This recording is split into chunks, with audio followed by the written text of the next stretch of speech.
देखो, अभी तुम लोगों को पिछला वीडियो में जो इसके पहले देखा होगा उसमें हम लोग चर्चा किए थे कि झारखंड की जलवायु को 7 जलवायु प्रदेश में बांटा जा रहा। प्रदेश मतलब इलाका, जहाँ का नेचर गुणधर्म सब अलग है।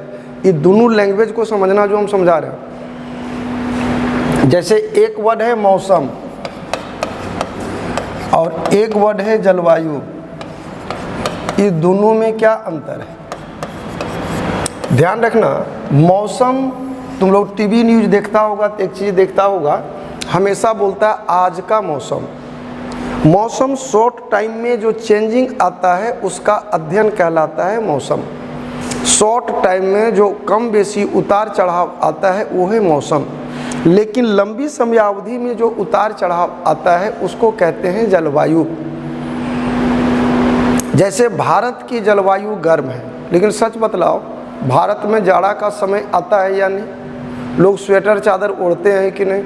तो एवरेज मान जो साल भर का निकलता है, अगर बॉडी टेम्परेचर से ज़्यादा हो गया तो गर्म हो गया, कम हो गया तो ठंडा हो गया, बराबर हो गया तो सम शीतोष्ण हो गया। सम मतलब बराबर, शीत मतलब ठंडा, उष्ण मतलब गर्मी। मतलब कुल मिला करके तुमको रटने की ज़रूरत नहीं है।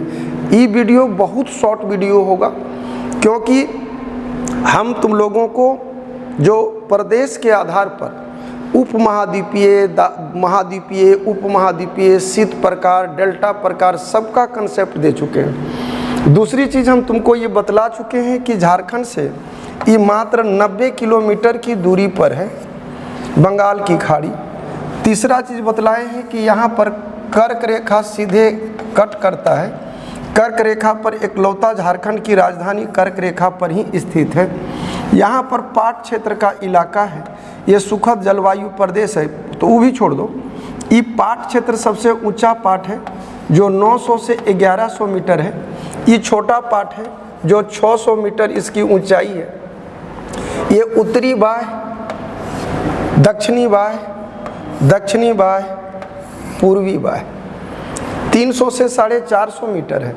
तो जलवायु, अब इसमें आएगा वर्षा ऋतु, शीत ऋतु, इन्हीं ऋतुओं के बारे में झलक देख लो।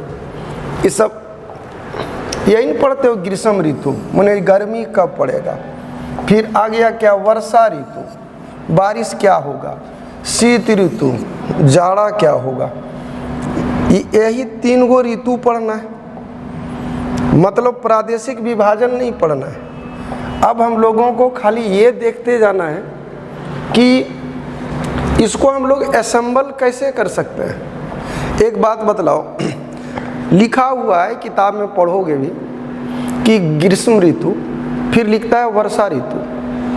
गर्मी में ही बारिश होती है ना यार, तो क्या गर्मी को हटा करके बारिश की कल्पना की जा सकती है क्या? ध्यान रखना एक चीज़ जो ज़बरदस्त कंसेप्ट दे रहे हैं, हवा हमेशा उच्च वायुदाब से निम्न वायुदाब की ओर जाता है। हम उच्च वायुदाब निम्न वायुदाब को समझा देते, लेकिन अभी मुझे बहुत ये है कि वर्ल्ड ज्योग्राफी नहीं पढ़ा रहे, लेकिन फिर भी थोड़ा सा अध्ययन कर लेना।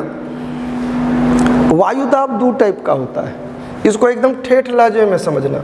एक को बोलते हैं निम्न वायुदाब, वर्ड हम क्या बोले, निम्न वायुदाब, निम्न वायुदाब, तब समझ में आएगा कि खेला क्या है। और एक वर्ड हम लोग यूज करते हैं उच्च वायु दाब।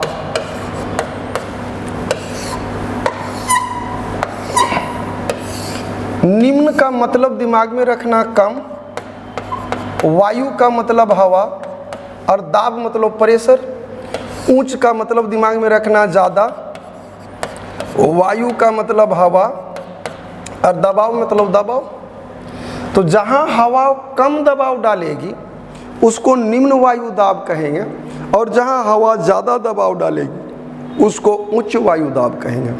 अब 100 बात की एक बात, हवा दबाव किस चीज़ से डालती है? तो हवा का थोड़ा है। हवा में जो आर्द्रता है, नमी है, उसी के आधार पर हवा में नमी का अंश बढ़ जाएगा, दबाव बढ़ जाएगा। हवा में नमी का अंश घट जाएगा, दबाव घट जाएगा। अब है कि हवा में नमी का अंश कब कम होगा? एक बात बतलाओ, जहाँ जबरदस्त गर्मी पड़ेगा हवा सूखी होगी, हवा सूखी होगी तो हवा हल्की होगी, हवा हल्की होगी तो निम्न वायु दाब होगा। मतलब जहाँ पर गर्मी होगा वहाँ निम्न वायु दाब होगा। मतलब जहाँ सनलाइट की किरणें परपेंडिकुलर पड़ेगा वहाँ पर निम्न वायु दाब होगा। मान लो कि सनलाइट मेरे छाती पर पड़ रहा है तो यहाँ हो गया निम्न वायु दाब, तो उस वक्त गोड़वा में नहीं गर्मी लगेगा यार। मैंने बोर्सियम तू गोड़ा घुसा दिया तो गोड़ा नहीं रहेगा, मुड़ियम फोड़ा का फोका नहीं पड़ेगा। तो यहाँ पड़ रहा है तो यहाँ गर्मी हो गया तो उस वक्त पाँव में हो जाएगा उच्च वायु दाब। हवा उच्च वायु दाब से निम्न वायु दाब की ओर आती है। अब जरा समझना, झारखंड में जब पुरवैया चलता है तो रिक्शा वाला ठेला वाला सब कहना शुरू करता है बाबू पनिया गिरतो, तो पनिया बप्पा घर से नहीं गिरतो। पूर्व में हम लोगों का क्या है, बंगाल की खाड़ी है, यहाँ सनलाइट पड़ रहा है तो यहाँ बन गया क्या तुम्हारा निम्न वायु दाब। उस वक्त यहाँ क्या बन गया उच्च वायु दाब। तो हवा यहाँ से यहाँ को आएगी। यही कारण है कि बारिश गर्मी के समय में होता है। मतलब ठीक वैसे ही है जैसे गर्मी पड़ेगा तो बारिश होगी, गर्मी नहीं तो बारिश नहीं। मतलब गर्मी का साइड इफेक्ट है बारिश का होना। जैसे शादी करोगे ना, बिया तिया करोगे ना, तो इसका साइड इफेक्ट क्या है, बुतरू होना। ठीक उसी तरह से इसका साइड इफेक्ट है। अब जरा गर्मी में तुम देख लो यहाँ का क्या उष्णकटिबंधीय जलवायु है, इसने इसके अनुसार बांटा। उष्णकटिबंध मानसून 140 जो पढ़े हो यही सारे घटक हैं इसके। आप ग्रीष्म ऋतु ले लो, यहाँ क्या यार 25 डिग्री सेंटीग्रेड मार्च से लेकर जून तक गर्दा उड़ा के गर्मी पड़ता है। कर्क रेखा पर सीधा चमकता है इतना से इतना जून तक। पूर्वी और पश्चिमी सिंहभूम के इलाके में मध्यवर्ती भारत से गर्म हवा चलती है जिससे तापमान बढ़ जाता है। तो पूर्वी और पश्चिमी सिंहभूम बदलाव 23.5 डिग्री के नीचे है या नहीं है। और जब सनलाइट जब भी आएगा तो देखो तुम लोगों को बतलाए हैं, प्रीवियस वीडियो जरूर देखना, शुद्ध कंसेप्चुअल मिलेगा। हम कभी भी अंबार नहीं खड़ा करेंगे मटेरियल का, वो एक प्रकार से मानसिक भ्रम होता है। लेकिन हाँ कंसेप्ट का अंबार खड़ा कर देंगे जिससे तुम फैक्चुअल चीज़ ऑटोमेटिक निकाल लोगे। ध्यान ये रखना कि अगर दूध है तो घी बना लोगे, लेकिन घी है तो किसी कीमत पर दूध नहीं बना पाओगे। ये 0 डिग्री है, ये ऊपर का 23.5 डिग्री है, बीच में झारखंड अटका है। मार्च में सन अब एक लाजवाब चीज़ समझा रहे हैं जो किताब में नहीं मिलेगा। जून में सनलाइट यहाँ पड़ता है, जुलाई सितंबर में यहाँ पड़ता है, दिसंबर में यहाँ पड़ता है, दिसंबर के बाद लाइट ऊपर जाएगा।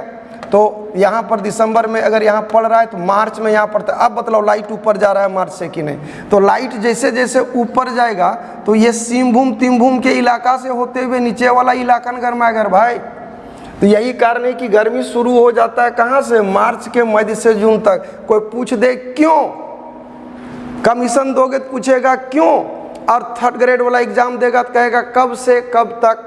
तो बपौती खुटा गाड़ के रट लो, मार्च मध्य मार्च से जून तक। लेकिन क्यों, तो ये क्यों का जवाब यही है कि ये धरती है, ये 0 डिग्री है, मार्च में सनलाइट 0 डिग्री पर पड़ता है। ऊपर में ये 23.5 डिग्री है, ये मान लिया कि झारखंड है। तो मार्च के बाद सनलाइट ऊपर जाएगा तो स्वाभाविक है पूर्वी सिंहभूम पश्चिमी सिंहभूम सिमडेगा इस सब के इलाका में गर्मी पड़ते हुए ऊपर की ओर जाएगा। और ज्यों ज्यों ये ऊपर जाएगा गर्म पार्ट और गर्म होते जाएगा, क्योंकि सन प्रत्येक दिन थोड़ा थोड़ा ऊपर बढ़ेगा। लेकिन क्या डिग्री ऊपर बढ़ेगा ये आगे के कड़ी में हम समझाएंगे। तो ध्यान रखना मार्च से मध्य जून तक पॉइंट क्लियर होगा। एवरेज मेजरमेंट है 25 डिग्री। सर्वाधिक गर्मी जमशेदपुर में जान रहे हो, कर्क रेखा वगैरह का लफड़ा जान रहे हो, गर्म हवा जान रहे हो। उत्तर पूर्वी भाग में, उत्तर पूर्वी भाग का मतलब क्या हो गया, उत्तर पूर्वी मतलब हो गया तुम्हारा संथाल परगना का इलाका। बंगाल के काल बैसाखी नार्वेस्टर से थोड़ा बहुत प्रभावित होगा, झंझायुक्त बारिश होगी, आम्र वर्षा यही होगा। जैसे आता नहीं है कि बंगाली लोगों में चलता है, इसमें बुरा मत मानना, कोई बंगाली होगा तो मारिए दी वो मारिए दी, लेकिन मारे उड़ेगा नहीं, लेकिन सीन ऐसा क्रिएट करेगा जिसे लगेगा पटकिए देगा। तो ठीक उसी तरह से गरजेगा चटकेगा ज़्यादा, बरसेगा कम, वही कहलाता है आम्र वृष्टि, मैंगो सावर। और इसी को बंगाल में बोलते हैं काल बैसाखी, बैसाख का काल। सर्वाधिक गर्म महीना मई, जून नहीं। कहोगे क्यों, अब तुम ही पूछ रहे हैं कि जून में ज़्यादा गर्मी पड़ता है, ये सब जानता है, लेकिन मेजरमेंट में मई में छुच्छे गर्मी है और जून में गर्मी के साथ बारिश है तो एवरेज टेम्परेचर घटा देता है। हालांकि छुच्छे टेम्परेचर में जोड़ोगे तो जून लीड कर जाएगा। जो हम कह रहे हैं अगर नहीं समझ पा रहा होगा तो लिखना, टाइप मारना हम बता देंगे। हम कह रहे हैं कि मई में केवल गर्मी है, बारिश नहीं है, और जून में गर्मी भी है और बारिश भी है, तो बारिश के कारण टेम्परेचर का एवरेज मान डाउन हो जाता है। ये सब कंसेप्ट रख लेना। वर्षा ऋतु, जून तक धरती गर्मा गया, निम्न वायुदाब का क्षेत्र बन गया, तो जून से अक्टूबर तक गर्दा उड़ा के पानी पड़ेगा। पश्चिम दक्षिण पश्चिम मानसून से बारिश होता है। मुख्य स्रोत बंगाल की खाड़ी से, क्या रटना यारा, बंगाल की खाड़ी से बारिश होता है, अरब सागर से थोड़ा बहुत होता है, तो अरब सागर से थोड़ा होगा, वही वर्षा जो बोले हैं आर्द्र वर्षा। नेतरहाट में सर्वाधिक औसत वार्षिक वर्षा होगा क्योंकि सबसे ऊंचा पाट है, और झारखंड में पर्वतकृत वर्षा है, माने पहाड़ के कारण बारिश है। अगर पहाड़ ना होता तो बारिश ना होती। चाहे बैसाख के मैदान में कम वर्षा होगा, देखो क्योंकि ऊंचाई यहाँ कम है। वर्षा ये समझा चुके हैं, दक्षिण से उत्तर और पूरब से पश्चिम की ओर घटती चली जाती है। मानसून सितंबर महीना में लौटने लगता है। वर्षा की दृष्टि से ये मध्यम वर्षा का है, औसत वर्षा 140 सेंटीमीटर। शीत ऋतु जान लो, नवंबर से फरवरी। नवंबर से फरवरी क्यों, बपौती है, ना ही है बपौती, फिर तो वह नक्सवा आओ।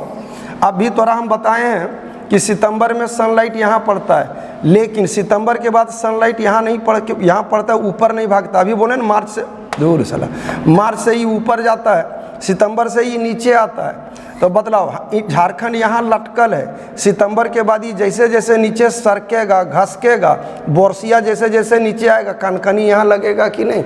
यही कारण है कि सितंबर में यहाँ है, अक्टूबर में यहाँ है, नवंबर में यहाँ चला आया बोरसी, और हम लोग यहाँ लटके हुए हैं। तो मतलब यहाँ हमें ठंडा लगेगा कि नहीं, यही है। नवंबर से लेके फरवरी तक, मतलब यहाँ तक। उत्तर पश्चिमी विक्षोभ से कभी कभी हल्की बारिश होती है। सबसे अधिक ठंडा महीना जनवरी है और सर्वाधिक ठंडा का स्थान नेतरहाट है।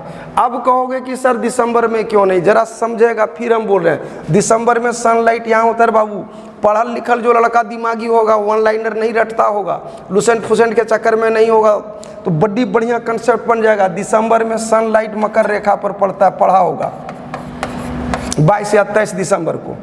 झारखंड यहाँ है, तो दिसंबर में यहाँ जब पड़ रहा है तो यहाँ पर गर्मी दिसंबर में ज़्यादा होना चाहिए, जनवरी में नहीं होना चाहिए।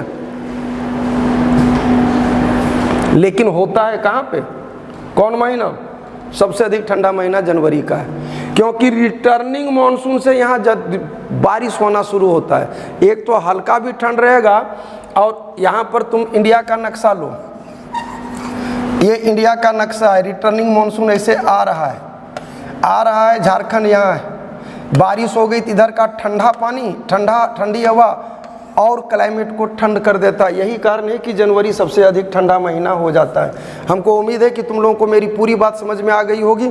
थोड़ा मेहरबानी करना, अभी लाइक और सब्सक्राइब जरूर कर देना, अपने सर्किल में भेज देना। फिर मिलते हैं नेक्स्ट वीडियो में। जय हिंद, जय भारत।